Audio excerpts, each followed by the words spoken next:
पहिल्या टप्प्यामध्ये 216 bus stand आणि बस डेपो जे आहेत त्याचं आम्ही पोर्टमध्ये रूपांतर करणार आहोत। शहरी भागामधलेच सगळे डेपो विकसित करण्याच्या ऐवजी त्या एका शहरी भागातल्या डेपोबरोबर ग्रामीण भागातले 2 डेपो आम्ही विकसित करायला देणार आहोत, जेणेकरून ग्रामीण भागातली डेपो चांगल्या प्रकारे विकसित होऊ शकेल आणि राज्यामध्ये हा महत्त्वपूर्ण प्रकल्प माननीय मुख्यमंत्री देवेंद्रजी फडणवीस, उपमुख्यमंत्री आदरणीय अजितदादा पवार आणि आमच्या पक्षाचे मुख्य नेते उपमुख्यमंत्री श्री एकनाथ शिंदे साहेबांच्या माध्यमातून सर्व ठिकाणी राबवत आहोत। निविदा प्रक्रियेला सुरुवात झालेली आहे। पुढल्या 2 महिन्यामध्ये ते अंतिम टप्प्यामध्ये येईलच। पण प्रामुख्यानं राज्यामध्ये परिवहन मंत्री असताना एक महत्त्वपूर्ण निर्णय आम्ही घेतलेला आहे। कालच लक्षवेधी विद्यार्थी वाहतूक करत असलेल्या बसेस किंवा विद्यार्थी वाहतूक करत असलेल्या ज्या काही गाड्या आहेत त्यामध्ये अपघाताची मालिका सातत्यानं होत आहे।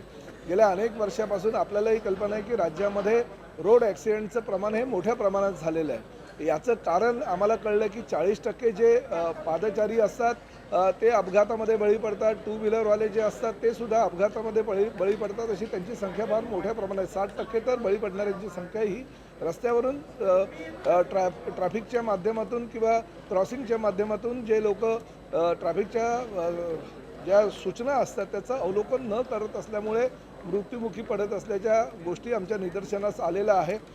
परिवहन खात्याने काल महत्त्वपूर्ण बैठक घेतली। परिवहन खात्याचे आमचे सगळे अधिकारी त्याला उपस्थित होते। आम्ही असा निर्णय घेतला की राज्यामध्ये ज्या ठिकाणी RTOची कार्यालय आहे त्या RTOच्या कार्यालयामध्ये जर मोकळी जागा असेल किमान 1 एकर तर त्या जागेवर ट्रॅफिक गार्डन करायचं किंवा ज्या ठिकाणी RTOकडे जागा उपलब्ध नसेल तर त्या ठिकाणी महापालिकेच्या माध्यमातून, नगर परिषदेच्या माध्यमातून किंवा जिल्हाधिकाऱ्यांच्या सहकार्यानं किमान 1 एकरचा भूखंड हा RTOच्या ताब्यामध्ये त्यांनी द्यावा। त्याची निगा व देखभाल ही RTO डिपार्टमेंट करेल।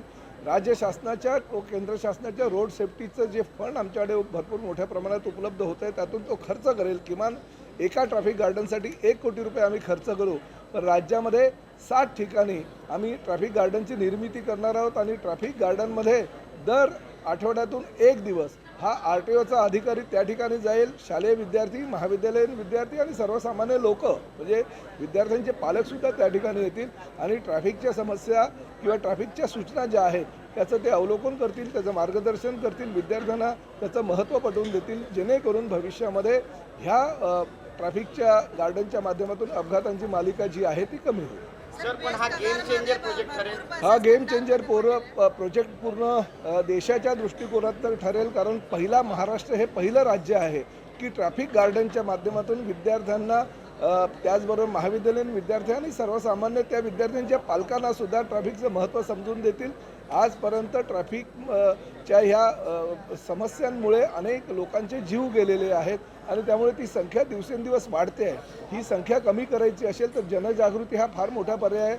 झेब्रूची निर्मिती आम्ही केलेली आहे। झेब्रूच्या माध्यमातून एक शुभंकर दारोदारी जाऊन समाजातील सर्वसामान्य जनतेला त्याची माहिती देईल, परंतु ट्रॅफिक गार्डनच्या माध्यमातून शालेय शिक्षणामध्येच ह्या ट्रॅफिक गार्डनचं महत्त्व जर विद्यार्थ्यांना पटवून दिलं आणि लहानपणापासून म्हणजे ज्युनियर KG सिनियर KGच्या विद्यार्थ्यांनाच ट्रॅफिकच्या सगळ्या जे लोगो असतात किंवा ट्रॅफिकबाबत जी माहिती द्यायची असते ती जर त्यांना मिळाली तर निश्चितपणे भविष्यामध्ये लोकांना एक मानसिकता बदलेल, विद्यार्थ्यांची मानसिकता बदलेल। कारण लहानपणापासून विद्यार्थ्यांच्या जीवनामध्ये असे जर धडे आपण गिरवून दिले तर त्याचा फायदा त्यांना मोठेपणी होत असतो आणि तीच गोष्ट लक्षात ठेवून 60 ठिकाणी ट्रॅफिक गार्डन उभारण्याचा निर्णय परिवहन विभागाने घेतलेला आहे। लहानपणापासून मुलांना शिस्त लागेल, जे ट्रॅफिकचे लोगो काय आहेत, त्याचबरोबर red signal, green signal, yellow signal अशा प्रकारे सिग्नलची माहिती त्यांना मिळेल, झेब्रा क्रॉसिंग काय असतं याची त्यांना माहिती मिळेल आणि त्यामुळे अपघातांची मालिका किंबहुना बंद व्हायला पाहिजे ह्या मताचा मी आहे। कारण शेवटी परिवहन खात्याचा मंत्री म्हणून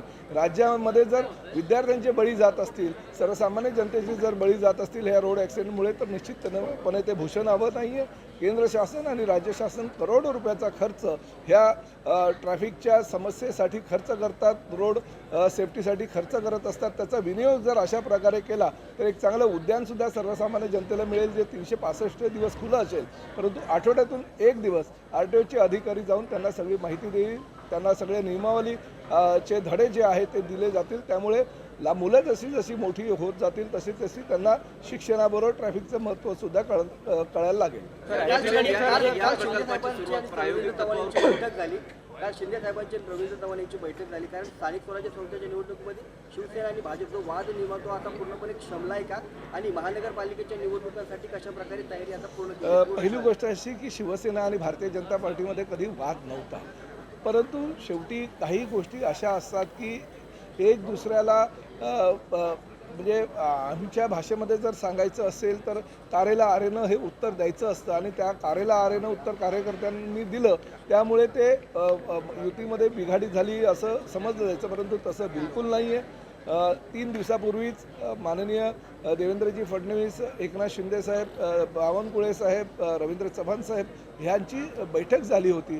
त्यानंतर आदरणीय प्रदेशाध्यक्ष भारतीय जनता पक्षाचे रवींद्र चव्हाण हे दिल्लीला गेले. अमितभाई शहा यांची भेट त्यांनी घेतली काल सकाळी, आणि त्यानंतर काल संध्याकाळी प्रीतिभोजन झालं. आणि प्रीतिभोजनामध्ये राज्यामध्ये ज्या 29 महापालिका आहेत, 12 जिल्हा परिषदेच्या निवडणुकीची आचारसंहिता कधी लागण्याची शक्यता आहे, त्यापूर्वी ज्या ज्या ठिकाणी मुंबई असू द्या, ठाणे असू द्या किंवा वसई विरार असू द्या, ज्या ज्या ठिकाणी युतीची बोलणी करायची आहे ती बोलणी त्यांनी केली. आणि रवी चव्हाण साहेबांनी जाहीरच केलं की ठाणे आणि मुंबईमध्ये निश्चितपणे युती ही 100% केली जाईल. मुंबईच्या निवडणुकांमध्ये राष्ट्रवादीला सोबत घेतलं जाणार आहे, कारण नवाब मलिक हे त्यांच्यासोबतच शिवसेनेचा आक्षेप नाही, आहे. बघा, शिवसेनेनं त्या विषयावर देवेंद्र फडणवीस आणि रवी चव्हाण यांच्याबरोबर चर्चा एकनाथ शिंदे साहेबांच्या माध्यमातून झालेली आहे. त्यावर निर्णय तो होईलच, परंतु सध्या तरी शिवसेना आणि भारतीय जनता पक्ष जे परंपरागत विचारांचे पक्ष आहे, हिंदुत्वाशी नाळ जोडलेले जे पक्ष आहेत, त्यांची जी युती आहे ती नैसर्गिक युती आहे. त्या नैसर्गिक युतीच्या माध्यमातून येणाऱ्या जिल्हा परिषद आणि महापालिकेच्या निवडणुकीला सामोरं जायचं हे ठरलेलं आहे. रस्त्यावर अनेक ठिकाणी साईनबोर्ड नसतात, पण यासाठी त्यात काही आपण उपाय